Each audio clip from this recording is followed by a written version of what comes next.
hour of news hour begins in about 5 minutes. We are early today, but we are on time like a dot. Time now to begin our discussion tonight. It's all about the dialogue 2.0. 1.0 crumbled somewhere. Now it's 2.0. Joining me on the table once more, Mheshimiwa Peter Kaluma, Member of Parliament, Homa Bay, Gigi Kagombe, the Member of Parliament, Gatundu South. We have my friend Javas Bigambo, a governance and policy analyst, and of course, first on the round table, Fanya Mambo Kinuthia, who has confirmed tonight that that's his real name on the national ID. Gentlemen, thank you so much for coming. And Mheshimiwa, as always, there was traffic jam. No. I was here earlier than everybody here. Then you told me to go and have tea. I was here. Now look at the way. I was here way before time. Then he told me, okay, you go. There's a cafeteria somewhere. I went to have tea. Then I saw you on set. Then you had to run that. I knew this was corruption, and I knew Kaluma had influenced you, and I know now this debate is warped from the get-go. Now already corruption has happened, and I think money has moved around. Because you have taken our tea, we begin with you tonight. I asked a question earlier while you were taking tea. Yes. The civility that we saw today at Bomas, was it expected from both teams? Yeah, first of all, I like what the Honorable Raila Odinga made clear yesterday. Was it yesterday or the day before yesterday? When he said that Kenyans need peace and not vitriol. We need to have, and that is what I've been saying all along, saying that if this country burns, everybody gets to suffer. Whether you're pro-Azimio or pro-Kenya Kwanza, wherever you are, you suffer. Whether you even are political, you suffer in this country. Because and we need civility. We needed peace in this country. And we need the rule of law. We need to let the rule of law take course in this country. And actually, for me and for our team, we had asked them to just go listen to this thing. But I think the talks that were supposed to have been done were done a year ago, exactly a year ago today. And people spoke, they spoke very loudly, and we should just... So it's a waste of time. It's a waste of time. It's a complete waste of time. How do you say it's a waste of time? The president. We have mandated 10 people to talk on our behalf. I have told the president, and I've told him, it's a waste of time. I told him in Nyeri yesterday, I've told him today in Thika, and I've told the people, it is a waste of time. And when you ask the people, the mood of the people is that we do not need dialogue. Because our constitution is very clear on how the government should be run. Really, when we can't work for 3 days in this city, we don't need dialogue? Because there's a rule of law, and people the reason we are not working is not because there's demonstration.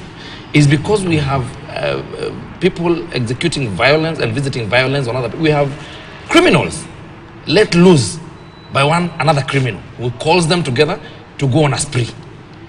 Because we have very clear issue. We say that maandamano, if there's any demonstration, people should be unarmed, they should be peaceful, it should be peaceable. Everything is said. But when you see people doing maandamano, and you've had it, and even the TV stations, you have brought people on TV saying, lazima turusha mawe, or some shops have to burn, these things. We've never done such. Not you. No, I don't mean this media house, but I say media houses have covered such. Professional television station that has done that. It's been covered. People have been covered saying those things. Okay. Wait a minute. Let me tell you. We have had people in the streets, and I was quoted telling the president that if Kindiki is unable to execute his mandate by arresting crooks and thugs and violent people visiting violence on others, then he gives me that job for a week or two, and okay, then I will you have veered off, but you have made your point. Yes. I was supposed to go to Mheshimiwa Kaluma. You had a right of response, but I think he wants to react to this. Yes, then I can come to Let me say something on this. I think my brother is too young in the political space, and I think you need to take time to go to Kenya beyond your current constituency and maybe Mount Kenya. And then that way you will help the side where you are. I'm just from, I was in Jaramogi Oginga Odinga Teaching and Referral Hospital. Just last week, I participated in the burial of 5 people. And I can tell you, my brother, this weekend we are scheduled to bury 11 people all at once. In Homa Bay? In Siaya. Okay. In Siaya alone. You know, when people talk as if they don't know, and I can tell you, Ken, I've been in the security committee since I entered Parliament in 2013, before you knew you would come to Parliament. These are people whose houses were raided by the police on 7th of July in the night. And they went door to door, pulling people out. And I want you to go to Kisumu. When you hear the Inspector General speaking, you ask why or how the president would need enemies if you have people like Kome still in office. The gunshots were all at 3 points: the head, the heart, or the genitals. And some of those people are still being treated even now. Others with bullets in very delicate parts of the body. And these are not people, I can tell you, who are demonstrating. These are people being pulled from their houses in the middle of the night and are unbeaten. Ken, I entered the ward with that lady from Luanda. The lady said to have lost 2 sons. And that morning I was taking her into the ICU. I did not know her other child had just passed on ICU bed 2 at Russia. And the lady fell on me, seeing the bed empty and another child in coma. And these are sons pulled out of the house. In fact, the thing is that the police broke into the gate, broke into their doors, beat them up. This is happening, Ken, in a country whose constitution tells you that the police will be independent, that the police will be non-partisan, that the police will not further the political interest of any formation, and the police will not prejudice the cause. When you hear a member of parliament who knows the law, including the constitution, telling you he was to do the job of Kindiki, where does Kindiki have the power to direct police to do anything? I want to tell you, Ken, among the things we need to talk about are matters like why the police reforms we started have stagnated. Okay. And it is a serious thing. I can tell you, you remember we were told there were specialized units which were killing people.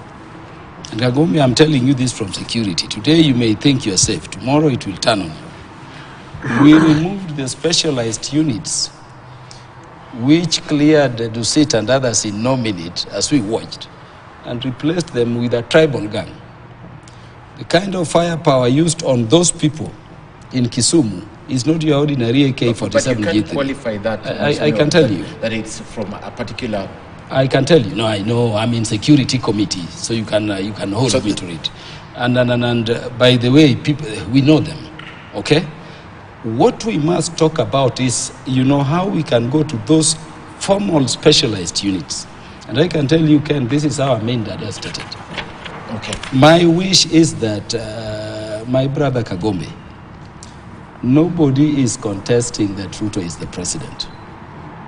Allow Ruto to lead, and let us avoid these, reckless statements we make more so at the level of leadership. Okay. Let us allow the law to work, and some people are very pained when you saw, the Inspector General. In which country would Kome still be in office after saying? I'm gonna talk about that. But there are things to talk about. Let us not, act the embers. Yeah. There are parts of this country where people may be quiet, but they are feeling very bad. And they are feeling bad because this to them is their government, even though they never voted for it. I'll come to you. I know you're very passionate about this, but I'll come to that. You wanted to react to what he was saying. Yeah, because I need to talk about what the IG said yesterday. First and foremost, I need to tell my Mheshimiwa from UDA here that Kenyans worry deeply when a UDA MP speaks of rule of law in this country. Because the first thing that you people did when you took over power was to suspend the Constitution. Because Chapter 6 of our Constitution requires... By implication, not directly. The Constitution is not suspended. Yes. Chapter 6 of the Constitution, for example, requires certain standards of leadership. And one of the first things we saw was the cancellation of very many cases by very high-ranking officials. If it was really a bottom-up government, what should have happened is that what is sauce for the goose is sauce for the gander. so that if you're dropping a case against a minister, then a case of a person in the neighborhood who had stolen somebody else's chicken should have been dropped as well. But the cases that were dropped were for only the people who were up there. So it tells you that they were not ready to be subject to the law, and they were not ready to face the cases that were against them.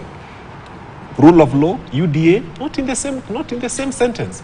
Because at the same time, these are the same people who would come, and a whole leader of National Assembly would come and say that we are going to invade people's farms, and they would be invaded, and 24 hours later there is no police response. So you cannot speak of rule of law and UDA in the same sentence. One of the first things that they needed to do was to show us that they are magnanimous enough for us to be people who are willing to be governed by the law that they want to force on the people. And finally, in the same light, I would like to tell you this. I do not know of any war in this world that was won by the baton, the bullet, the tear gas, police cannons, and all that weaponry that you are using. By the way, it's our money. Every other war, the First World War, it was the League of Nations. The Second World War, it was the United Nations. The peace in Sudan has come as a result of an agreement. I work in mediation as a lawyer, and I can tell you every other time, we have seen so many conflicts, and they have all been won by dialogue. The difference between we human beings and animals is language. That animals will lock horns, they'll draw claws, they'll do all sorts of stupid things. But human beings have language which animals do not have. So it's the most superior weapon that exists in this nation that the UDA administration never thought of using. I celebrate President Uhuru Muigai Kenyatta because one of the things is he realized that this was going to go to a problem. And he rushed to shake Raila Amolo Odinga's hand way before it happened. And what happened? No more demonstrations took place. They keep saying nusu mkate. What nusu mkate did Raila Amolo Odinga get in 2018? If you look at it, if anything, we did not see any minister out of the cabinet that was constituted. If you remember, they used to tell us nusu Ruto, nusu Uhuru. No minister was fired to create room for Raila Odinga and his people. So I feel that what this government has failed is knowing that there is no war they are going to use and win by using batons and tear gas and guns. And this kind of chest thumping of saying that give me Kindiki's job, I'll finish. You will finish every other Kenyan, and you will realize that Moi was there. They beat up Njoya, it did not change. They did what they did to Matiba, it did not change. They had torture chambers, it did not change. And they had a very bad constitution, by the way, not like the progressive one that we have. But it never worked. Okay. None of those tactics will work on Kenyans. The only tactic that will work on Kenya is when you sit and look at the other person as a Kenyan who has a right to be there and have a meaningful dialogue and conversation with them as a Kenyan who has a right to be heard. And as a Kenyan who was here by birth, they took their Kenyan citizenship with the milk they sucked in their mother's breast. That's how they inherited their citizenship. And it's inextricable. It cannot be taken away from them. So listen to them, talk to them. You'll be surprised. Mthenge, the celebrated GSU officer, he had the choice of using the baton. Akamwambia, hii Kenya tumejenga miaka mingi bana. Mbona mnataka kuiharibu na one day? And rowdy youths listened to him, dropped their weapons, and that particular thing. And he actually got a promotion. We have language. Okay. Tell UDA that if we use language, we will win this battle faster than if we use the baton. Well, Ken, the guardrails of the rule of law are the only safeguards we have for every Kenyan. And the place of the rule of law must remain sacrosanct. That is why it's even domiciled in Article 10, Sub-Article 2 of the Constitution, among the principles of good governance. As we look at all these things, and even the examples that Honorable Kaduma has cited, the aftermath, the outcome of the demonstrations, the killings and the injuries in Kisumu, we can also not fail to appreciate the constitutional writ of Article 238 of the Constitution, the principles of national security.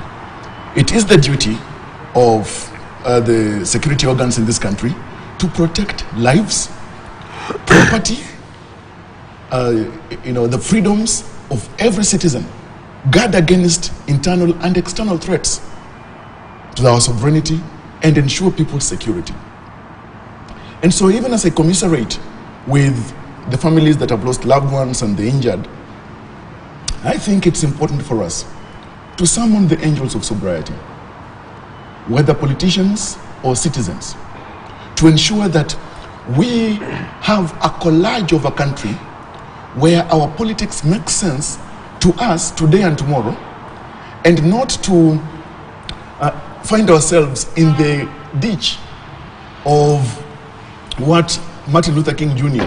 referred to as man's inhumanity to man. We are so inhuman to each other, whether by way of language, character, or even intention, because of narrow political interests. And that is the danger and the threat that we have faced for so long a time. When you recall that we even had the Political Parties Amendment Act in 2022, having amendments to pieces of legislation with a particular intent, whether to bar somebody or create a roadblock against an opponent, we should not be in a sphere where we're making laws for specific narrow interests of a period of time and not for the greater good of the people. I'm happy that we are seated here with two members of parliament. We are seated in a country that has got a president. President William Ruto today is the president of Raila Odinga, the president of Kalonzo Musyoka, and the entire Azimio. He is the president. And everybody, even those who recognize him or not. Of course, even the other day I had Kalonzo Musyoka saying that they will only recognize Dr. William Ruto as president when the servers are opened. I think, and appreciating, for example, what the leader of majorities said today, and I quote in part, that we have got no luxury of having these talks fail. This is the kind of leadership and sobriety that we want. Kenyans have got their sights trained at bombers. And I would like to implore the five-a-side team and the appendages of the supporting teams not to be hardened of hearts and make it a challenge to have a smooth sail of the deliberations. Of course, we know very well that if it's a question of mandate of governance, it's with the Kenya Kwanza administration right now. But we know that when it's a question of listening to each other for the benefit of ameliorating our policy fabric, our laws, it is a direction we need to take. Now look, when you talk about, for example, the issue of the cost of living, I can assure you the cost of living will not be reduced at Bomas of Kenya and in that room where they are gathered.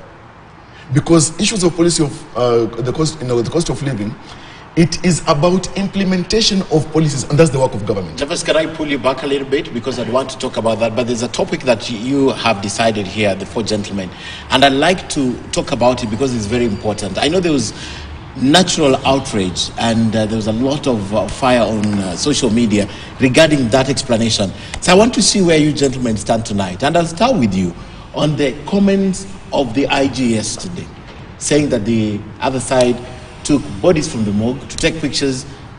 I mean, it was described as insensitive. From where you sit, was that something that should have come out of the office of our Inspector General of Police? You know, I wouldn't know where he got that idea from. Maybe, I don't know, he's the Inspector General of Police. He has the you know, he that's his work to know if people were taken from the morgues or not. But I wouldn't say this. Mm-hmm. You know, I feel for those people who are innocent, like Honorable Kaluma says here, the woman who lost the two children and everything. It's sad when you lose a soul, whether from the police, from a goon, from a thief, from anybody. It is sad when you lose a soul. It is also sad when, as a leader, knowingly, you take a child or someone from the streets, someone's child, and incite them to go to the streets to fight with the police. You incite them to violence. Because you see, the police have a duty, a sacred duty, to protect the property of Kenyans, to protect businesses, to protect sanity and the rule of law in this country. And that is their work. We have bought guns, not just for the military, for the police. And policemen in this country have guns. And it is within the law. The Constitution allows them to carry guns. For what? We should be then like the UK, where they say we don't need guns here and there is a no gun policy. All right? But this is the dispensation that we find ourselves in. So I would like to say this. I feel the pain and the pain of the attorney, the IG, the Inspector General also. Because when you realize that your police officers are being accused for deaths that have been visited to people by thugs. You have heard a story here of people having 20, 30 guns. One individual. Then you wonder what these people do with these guns. You know, we have had a debate of whether these people were killed by the police or some people who were protesters with an intention of creating tension in this country so that the country is ungovernable. So I want to say this on the issue of the IG. The IG. I find the statement might elicit a lot of emotions, and it is surely emotional. But we also know that there are people who are hell-bent on doing anything and everything to make sure you're speaking from both ends of your mouth. No, I'm not. I've told you the truth. I cannot say for the Inspector General whether that is true or not. That is what you asked me. What if you're condemning and at the same time justifying? I'm saying I'm saying this. Mm-hmm. I don't know whether he lied. So if there are people who went to the morgue and took bodies and took a photo of them, if that happened, no, but what would we be condemning? My brother Kagombe. If he just said what exactly happened, why would I be condemning it? My brother Kagombe. In as much as it may sound insensitive, it is actually a possibility. No, my brother. We have seen people in this political divide. Yes. We have seen people who have made very, very violent and very flammable remarks. And you wonder what that person would expect of this country when they make such Before remarks. Kaluma asks you the have question. You have had that side saying that for Raila to be president, watu wengine lazima wakufe. That is a statement that has come from a sitting member of parliament. Who said that statement? He said that statement? Yes. He said it in a rally that ndo Raila akue rais, watu wengine lazima wakufe. So that is a side, and that is a sitting member of parliament from Azimio. Someone can say that and is in parliament now. So I'm telling you, the possibility of such things happening is very high. Okay. So I cannot extremely, because I don't know, I've not verified what the IG said. What is your question, Mheshimiwa? You see, Ken, how far is Kisumu from Nairobi? This is a police inspector general with everything, including chopper. And these are not bodies who are buried. In fact, I'm saying so many of them are still hospitalized, struggling for their lives. How far is Kisumu from Nairobi? And isn't it a public institution? You know, Ken, I was in Kisumu after meeting all those people, including the mortuary. And in one hospital alone, that day we went, there were 11 bodies still down. 4 had been taken for burial. Of course, a short while, 2 others also died. Okay, and I'm telling you, I'm just from burying another 5. I can tell you, Kagombe, what the police, under the instructions of whoever instructed, did in Kisumu in the night of 7th July cannot be done in any part of this country. Cannot be done in any part of this country, and that it remains peaceful. So if the Inspector General wanted to confirm, it's not to talk recklessly. Okay, it's the Inspector General of Kenya. I vetted him. And let me tell you, Kagombe, I have vetted, I think, 4 past Inspectors General. We've had them before. I've never seen one like this one. If you looked at Article 75 of the Constitution... You vetted him, you passed him. Why did you... If you looked at Article 75 of the Constitution, if you bothered to check, the conduct even in that statement is so insensitive.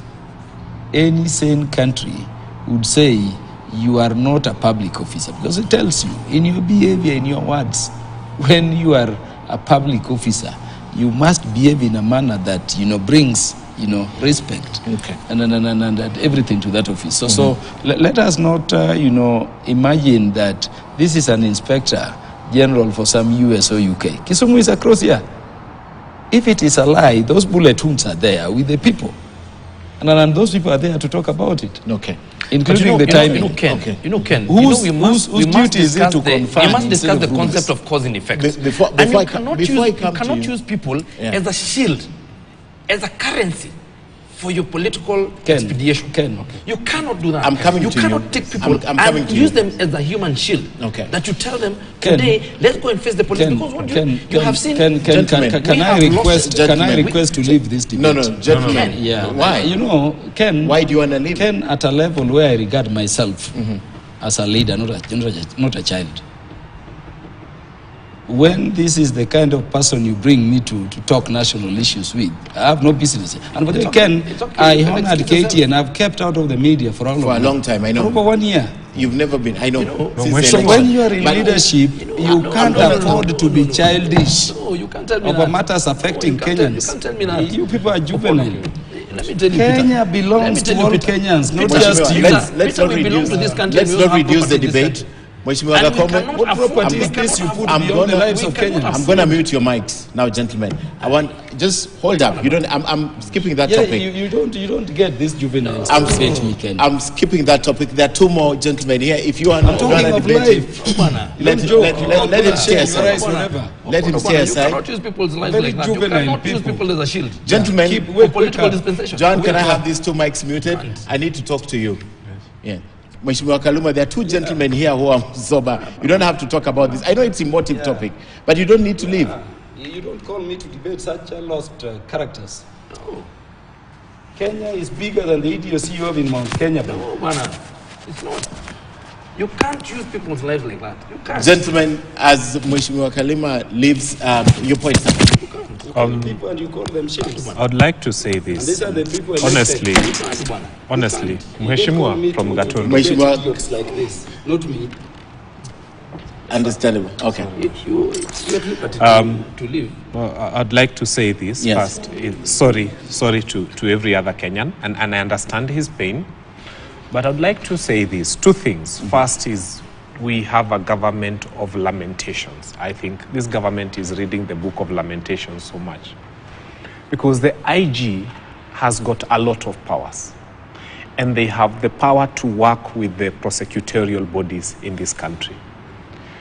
If there is a mortuary attendant who availed anybody to be used as a display to cause what they are saying that Azimio wanted to achieve, I think that mortuary attendant by now should have been prosecuted, a file should have been opened, and there should be Because a that's case in information court. that should be available. to Because the that IG. should be available. And if there is a family that allowed the body of one of the persons, of their own persons in the mortuary to be used for that purpose, we are praying to the IG to make and open a case against those people, Yeah. so that those habits do not happen in the future. Okay. So I do not think that those statements would have come out the way they came out. If I was advising the IG, I would have told him to instead start by prosecuting the people who are known to have done that. Because for him to say that, then there should be people who did that. So when it comes in the news that a case has been opened against people who have allowed the bodies of their loved one, or mortuary attendants who have displayed bodies of people who were not victims of post-election violence, that would have been a better angle to relay that information, and the government would have been seen as a responsible government that is taking actions on those people. But right now, from where Kenyans sit, they see this as a lamenting government, a government with all the police powers, prosecutorial powers, powers of arrest, a government, because the judiciary is one of the arms of the government, that has not opened any case in court of people who are using dead bodies to get political. Then secondly, not even mentioned a single yes, area. and I even a haven't heard name, it, to be and fair. even a name, yes. Yeah. And then secondly, it is unfair to think that Raila Amolo Odinga and the Azimio team has used people as shields to achieve particular political objectives for this reason. Right now, if you look at social media, because people sometimes lack the strength to go to the streets, there is a lot of complaints, genuine complaints by Kenyans of inability to fix a meal. In fact, many Kenyans say nowadays they eat one meal like a dog. The members of parliament are thoroughly cushioned from the challenges that are facing Mwananchi. They have a good salary. These people have mileage allowance. They drive vehicles. Their medical cover is way unbelievable. It is out of the reach of very many Kenyans. So they are sitting at a tower where they do not completely understand what exactly Kenyans are going through. And I can tell you, with or without Raila Amolo Odinga, people are protesting in their hearts. People are unhappy. There is no public participation, I remember, where people were asked, how many of you want the price of fuel to go up? And they said yes. There is no public participation where they can show us one video where Kenyans said we are okay with being taxed and we want to pay more for the housing levy from our salaries. There is no public participation where Kenyans said we are okay with the price of electricity going up. But public participation was done, na tukaambiwa hii bill itapita mpende msipende. So with or without people being called for maandamano, with or without people being told to go to the streets, Kenyans have an inherent protest that is existing in them and a complete and total rebellion against a government that they feel is bent on making life difficult for them. And it's incumbent upon you people to whom the president does listen to go and tell him, Your Excellency, even if maandamano is not happening, in the hearts of every working Kenyan, the bulk of them wanaandamana, they are unhappy and they are sulking with your government. And now he needs to start changing the approach and he needs to start changing some of the things he's doing. Thank you. Okay. Javas, we need to end this topic because I want to talk about dialogue, but your point on this, the fact, how did those sentiments sit with you, noting that there are families that are still grieving? Well, first, Ken, it is curious to have the Inspector General make the remarks.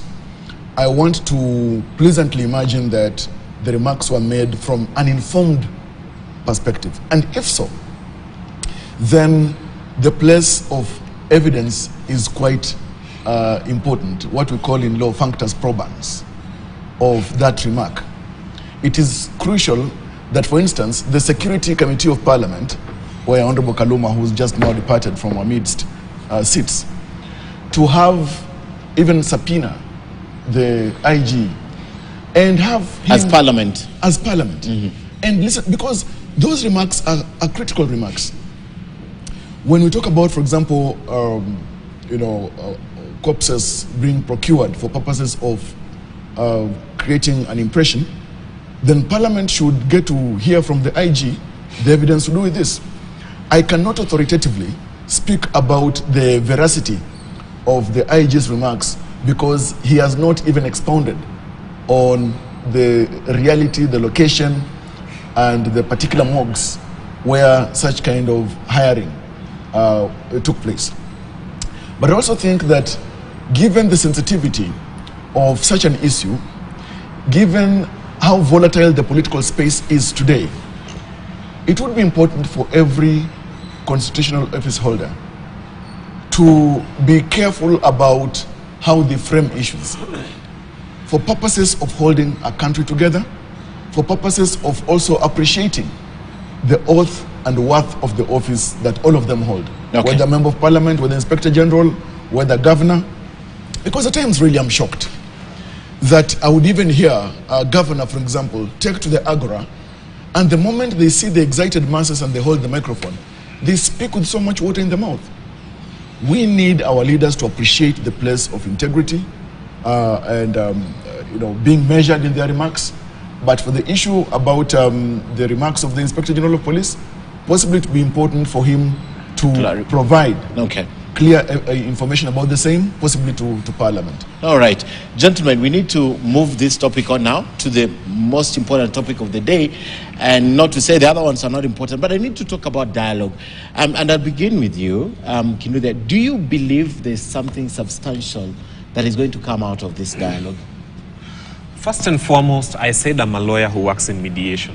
All my life I have done, and I can tell you mediation works. Mm-hmm.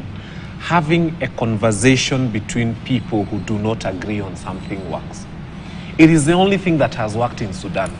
It is the only thing that has worked in Uganda. It is the only thing that has worked in every part of the world where there has been human conflict.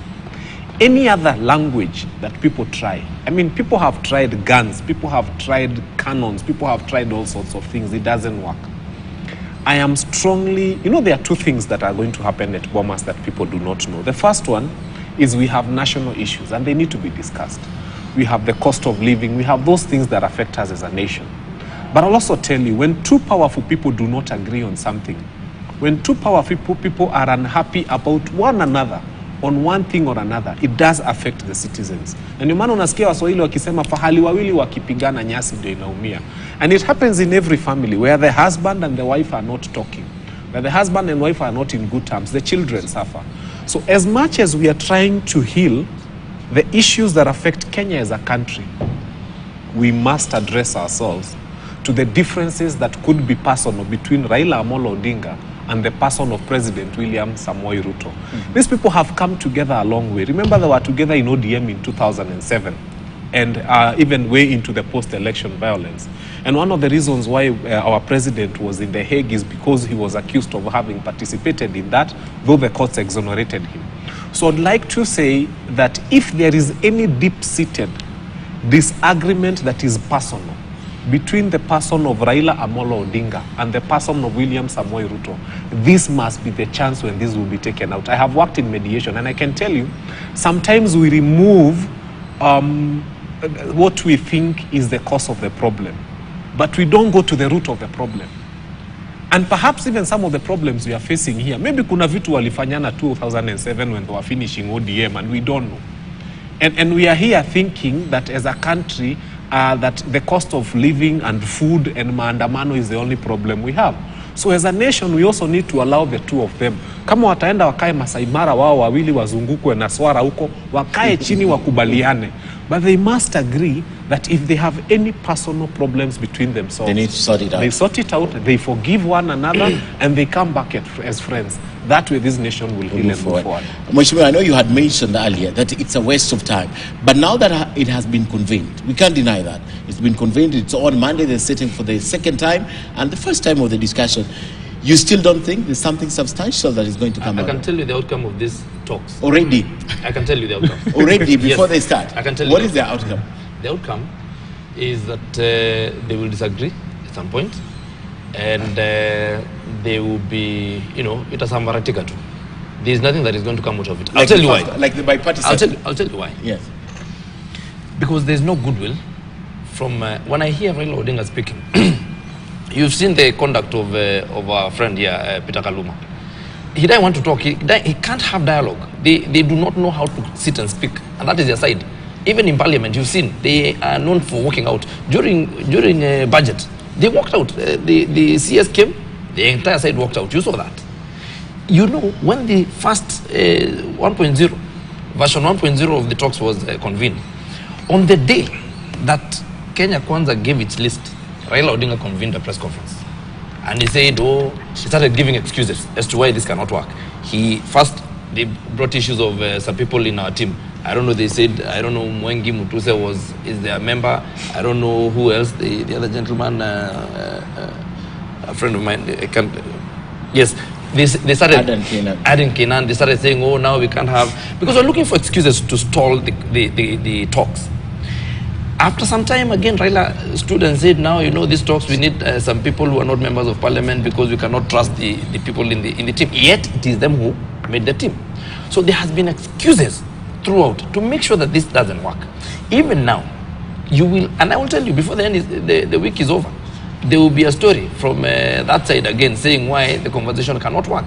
And I'll tell you this, the intention of Azimio right now is to just make sure that there's no rule of law, so that they get this Nusumkate thing. And I'll tell you why. In an election, supposing, let's figure this out. Supposing they had won the election.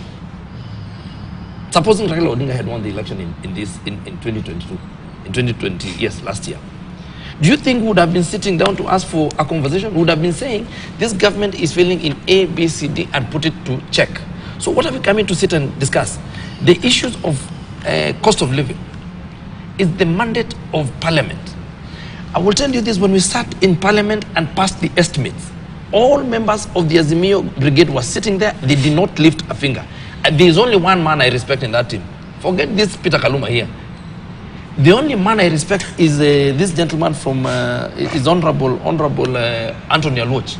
He's the only one who said that these estimates are way high and we will need to finance them and it will be difficult to finance them. The others were sitting there waiting to go for Mandaman.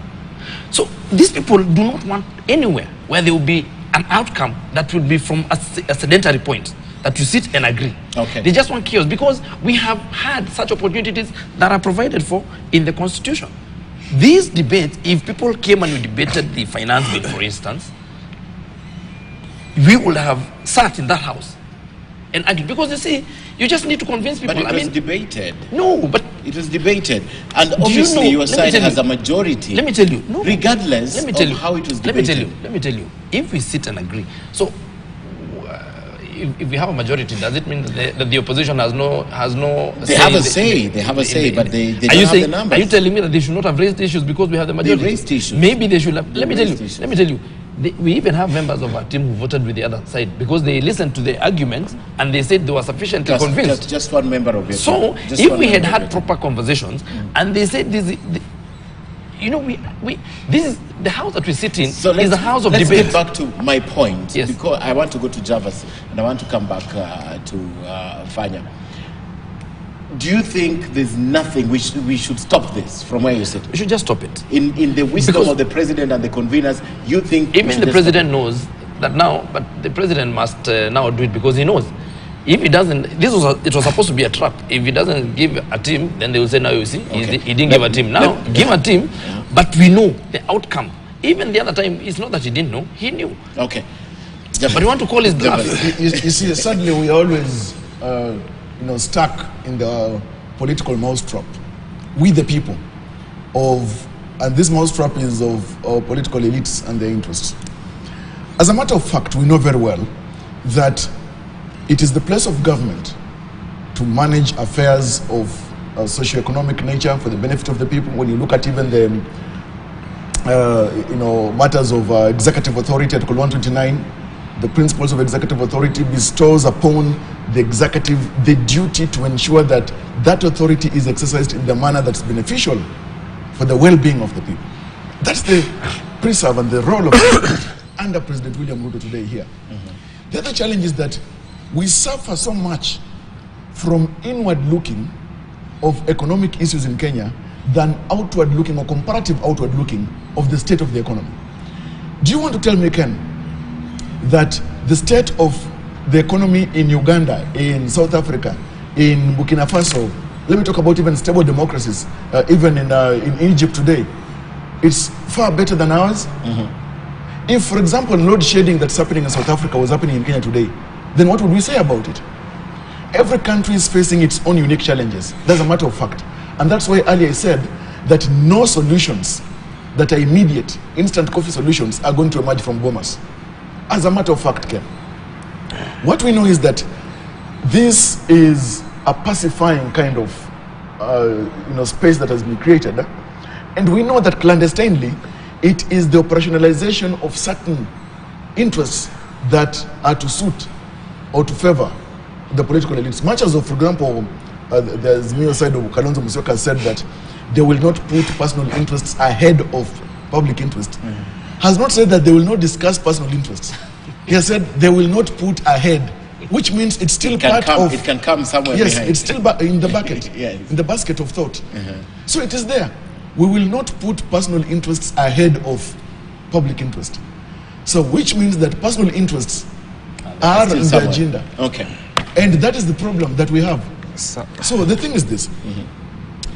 I think the lives and the time, the time of Kenyans should not be wasted over this, the ping pong games, the push and pull of a selected few within the high ranks or the high levels of the political elites. Time has come where the people must put their feet down and say we demand the best from us. The tragedy that we have is that we the people have lowered the bar of leadership and integrity so low that anything passes. And that's why the leaders that we have can choose to push a people and make certain demands into that are ridiculous. And then we say, these are our leaders. These are our leaders? I mean, our leaders are messing up our country in the present and even for posterity. Okay. I think two things. The first one is a little bit difficult even for me to explain, but I'll try. And the way I would like to explain it is this way. Is UDA government in leadership to serve, or are they in leadership to eat? If you walked into a church compound and people are slashing grass and everybody has a slasher, those people are serving. They would gladly give you the slasher. In fact, you'd never hear anybody saying, "Hakuna kugawana kazi." You'd never hear anybody saying that. They would say, "Take the slasher, join us in cutting grass." But if you walked into a church compound and meat has just been served and people are eating, they will tell you, why are you coming now that we are eating? Whenever you hear UDA saying that we are not going to have any conversation about Nusumukate, we are not going to have these people coming into government, what they are saying is then that their government is not a service. Because nobody wants the fatigue that comes with service. Nobody wants the tiredness that comes with service. Jesus washed his disciples' feet. How many people were ready for that kind of work? Nobody.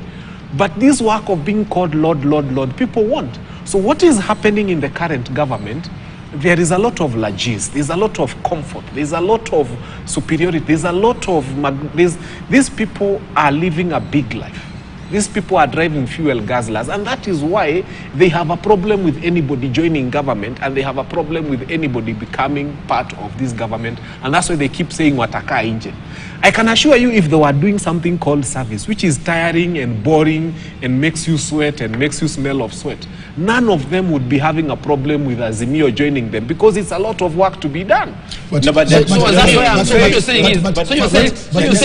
done. I'm trying to explain. Just a second. Yeah. I'm trying to explain. Because I also so I'm not saying Azimio is coming into government. This is what I'm saying, and I'm done whole brief for them. There is a word they have used called inclusivity. And inclusivity, many people don't get because they think is Raila Amolo Odinga coming into government. What inclusivity means, there is a guy called Mutiso or Kamau or Otieno or whatever that never voted for UDA. But that person is an architect. He's a driver who qualifies to drive a government vehicle as a driver. He's an architect who qualifies to be employed in this country. But they are being told you're not a shareholder. Anybody who did not vote for this government is not a shareholder. What we are saying in terms of inclusivity is that if there is an ordinary Kenyan professional, and a professional could even mean a driver or a professional sweeper who qualifies to be employed by the government of Kenya, that person must be employed by the government of Kenya, regardless of whether they voted for this government or not, because their taxes, are being used to fuel their guzzlers, and their taxes are being used by this government. So inclusivity for me is not politicians. Just a question. Yes. When it comes to voting, when you look at the characterization of voting in Kenya, Article 88 of the Constitution, yes. A vote is a secret ballot. Yes. Yeah. Yes. You cannot tell who voted for so and so, who did not vote for so and so. Of course, we know about public support, and not everybody manifested or professed public support. Do you want to tell me, for instance, that President William Ruto, of all the appointments he has made, he is sure those people voted for him? He's not. No, what happened is the DP. It's his DP who came and told us that tukiangalia tunajua wale watu walikuwa na sisi. Now ndio tutafanya. He has said that very many times, and he has called them shareholders. Na amesema vizuri categorically wale watu hawakuchagua hii serikali hatutafanya kazi na wao. Now what we are trying to tell him, shock on you bwana DP, if there is a person who out there is a driver and that person did not vote for your government, and that person qualifies to be employed by Ministry of Labor as a driver, he should be employed. Okay. Let me just point you to Article 1, Sub-Article 4 of the Constitution. Executive authority is at two levels, national and county. Look at what is happening at county level, what some governors are doing. Do you want to tell me, Fanyamambo, for instance, that governors, whether they are of Kenya Kwanza or belong to Azimio, that those governors, for instance, you're sure they are appointing persons even from the side of the opponents? And let's look at the executive authority, not just at the national level alone. Executive level is devolved, it's even at the county level. Our politics is fractured at the national and even at county levels. So the kind of the conversation is very important. I agree. Let us have these conversations at the county level. Let's have these conversations at the national level. Yes. It must not just be conversation about the election outcome. Yes. Okay. It must be a conversation that brings all of us together and perpetual. Let me hear from Mheshimiwa. Ken, one thing. Yeah. It is sad when people hide under, things, analyst this, expert this, things, but you just take a side and call yourself an Azimio supporter, so that when we look at you, then we know where you're speaking from. But I want to say this. So Fanyamambo here is telling us the way work of government is difficult, and therefore we should allow, and therefore when you see people protecting a government is because we want to eat. So Azimio is the one that has a capacity to do hard work. Hao ndo wanapenda kazi ngumu. That's number one. Number two, so you're saying they are so interested in service, that's why they want to come into government. That's number one. Number two, you know, we have a constitution that tells us exactly how to run a government. There's the reason we go to elections, so that we have a government, and that government is declared through the constitution and through the courts of law, and they say this is a government that is elected for a period of 5 years. And honestly, when you sit and you feel like government is not doing something correctly, like we had sat for 5 years outside government and seeing a lot of things being done and not being happy about them, about the Kenyan people, and you're given a chance to correct it, then you do not want to go back. And you know, it is easy. It is easy to go back into the other route. You know, this government, as you said that we have majority in parliament, William Ruto could have decided, or we in that side could have decided to take the easier route. We decide, okay, this country is already at 9.49 trillion debt, but because it is difficult to do taxation and all those things, and people will start talking badly about the taxation, then we could have increased the tax ceiling, and we take it to 20 trillion. But what will we be doing to this country, Ken? We will be leaving this country and our children in complete debt, and we will be denting the business of this country and everything. So we will be losing a country by doing the popular thing as opposed to the right thing. But you've already borrowed that trillion. First of all, maybe, and it is good because you're a lawyer and I allow you for that, I'm an economist. So economies are not run the way you would imagine. This country has not borrowed because this government has not borrowed. Because borrowing is a subject of the tax laws that we put. You cannot say that this government has borrowed, yet we have not even implemented the finance bill. It is in there. You cannot borrow without a finance, you know, so that I educate you how borrowing happens for a country, so that you don't make such a reckless mistake again by saying that the government has borrowed $1 trillion. I will explain to you. A government borrowing does estimates. We are veering off. No, just allow me to do that. So very short. A government does the tax estimates for the year. Then it has to say now during the budget how to finance those estimates. And it says this one we shall collect. We project that we shall collect 3 trillion. And then because we cannot cover this, then we're going to borrow. Then now that is the point at which we are borrowing. This government has not had a chance to borrow because we have not even implemented the Finance Act. That's the only Finance Act that we have done. The monies that are coming in under what regime?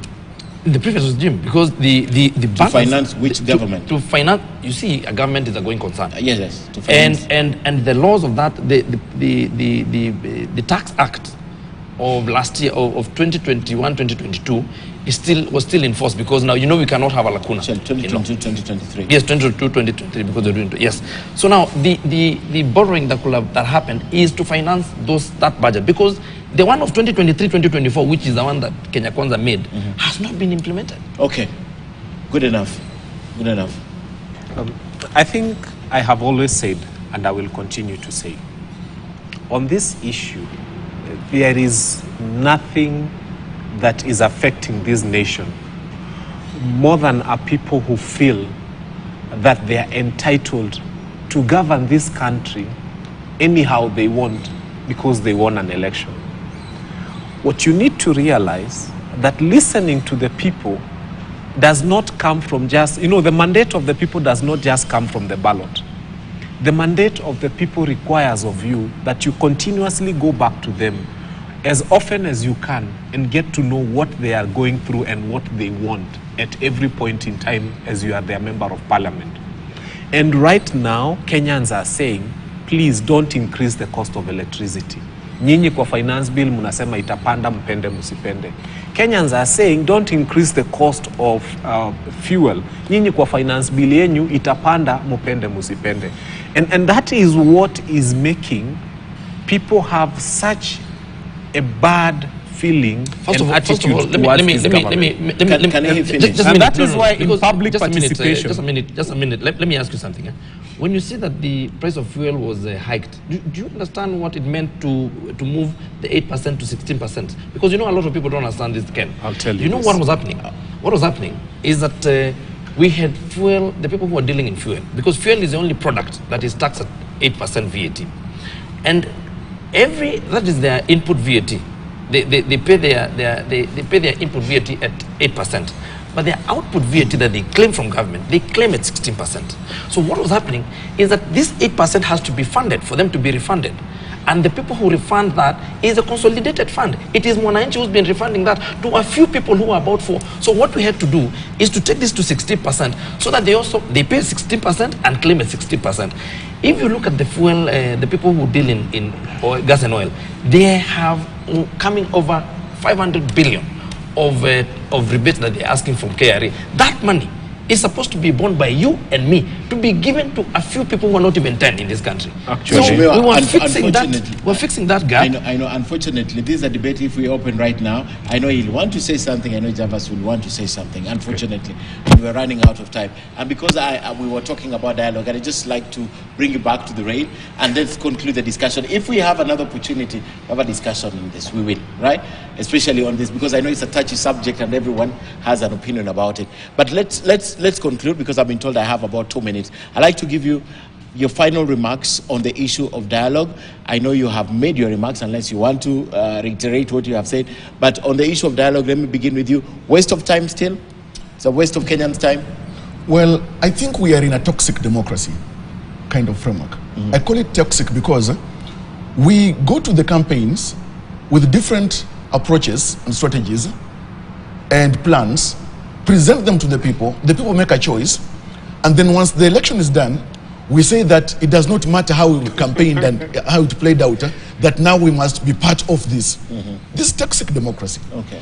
And that is not the kind of fabric of our democracy that will make us better. Secondly, just what my brother Fanyamambo indicated. Yeah. Talks about that once you've been elected as president, does not mean that you should govern the country the way you want. You will govern the country the way you told the people you will in your manifesto. So don't tell me that President William Ruto doesn't know how to govern this country. Don't tell me that President William Ruto is guiding this country without a plan, and that plan is the one he presented to the people, and they voted for it. The thing is this: the president is aware of challenges that are existing today, and yes, the opposition has a right to critique or criticize the president, or even say that we have got a better plan or better policies, and this is what we would have done in that state, so that the people can see the alternative government for purposes of the next election. Okay. Today, the president has been moving, for example, to various regions, spending a bit of time. The course about 4 days has been in Mount Kenya region. The thing is this: when the president is moving to engage with the people say that he's campaigning.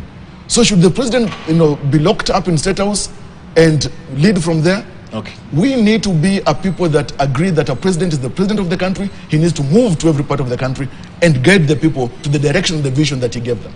Well said. I'll pray for only 2 things: restraint and magnanimity. As we go into these consultations, let nobody come feeling as if they are the bigger person or as if they are the ones who control and hold the shots. I think let's listen to one another with the intention of fixing a better Kenya. Let's listen to one another with the intention of making Kenya a better place, not for ourselves, but actually for our children. Because if we ban this country, I can tell you, very many Kenyans don't have passports. And even if they had them, very many of them would not afford a ticket out of this country, even by bus anyway. Yes. So we only have one country. Let's try as much as possible to remember that as people say very explicit and very toxic and very nationally divisive things, there are Kenyans in this country who do not even have the East African passport, ili ya kumkubalisha ingie Tanzania. So if we ban this nation, they have nowhere else to go. And those are the majority. Okay. So let us always think about those ones and always say that if you think you have a diplomatic passport, you can take the next flight, you have a home in England, you have another one in Kuala Lumpur. Many Kenyans cannot even afford a bus ticket to Uganda. So let us try and preserve this nation for ourselves and for our children, because they need to be in school tomorrow morning. Well said. Yeah. The only conversation that will work in this country is the sort of conversation I saw the president engaged in. We were in Mount Kenya for 5 days, listening to people, and we sat and asked people, come, present your issues. And people came, collected from all over. Just open the state lodge, let the people come. Randomly collected. You come, you lift your hand, and you listen to them. That's the conversation. And that is what this government promised Kenyans.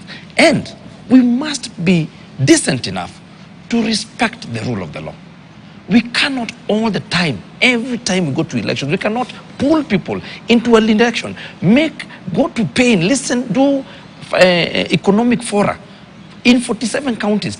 Ask people what they want. We put it in a manifesto. We take it to them. We tell them that we shall do this. They give us the mandate to do that. And then you say that there was no need for elections. We need to sit down. You know, we cannot continue like that as a country. Gentlemen, we have run out of time. I'd love this discussion to continue because there's a lot to speak about. But unfortunately, we don't have that time. So I want to thank you very much. Before I let you go, Kenya and Somalia have signed a bilateral air service agreement that will allow free movement of airlines between Nairobi and Mogadishu. Now, Cabinet Secretary for Roads, Transport and Transport